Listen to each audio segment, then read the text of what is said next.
Ito mga idol, mag-convert tayo ng regulator ng CT125 mga idol. CT125 pala yan idol. Yung nasabi ko, CT100, CT125 yan mga idol. Ganito yun mga idol. Oh. Ito mga idol, CT100 mga idol. Yung new model. Ganito mga idol. Oh. New model. Ayan. Yung model mga idol, yung regulator niya mga idol ay nasira.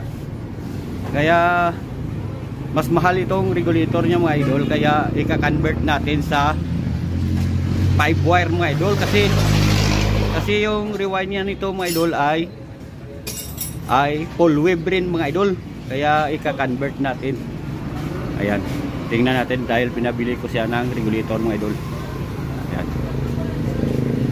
Ito daw mga idol, nakabitan ko na ng 5 wire na regulator mga idol. Original tong regulator mga idol. Ito mga idol, pag kabit nito mga idol, kasi full wave to mga idol, full wave.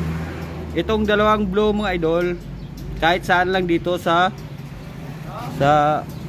orange niya, pink sa pink mga idol, kahit saan lang dyan sa pink at yellow mga idol, at saka itong pula at puti mga idol, ito yung sa battery mga idol, saka tong itim na may itim mo, dalawa mga idol, may ribbon na puti, yellow tong isa, sa green mga idol, body ground.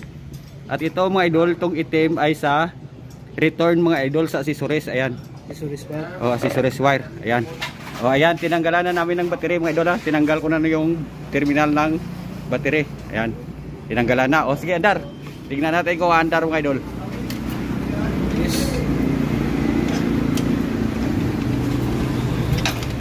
Okay. Matigas. Ayan mga idol, andar na. Ayan mga idol, andar na mga idol. Full wave yung ilagay nyo mga idol na regulator. Ayan, okay na mga idol. Yan lang.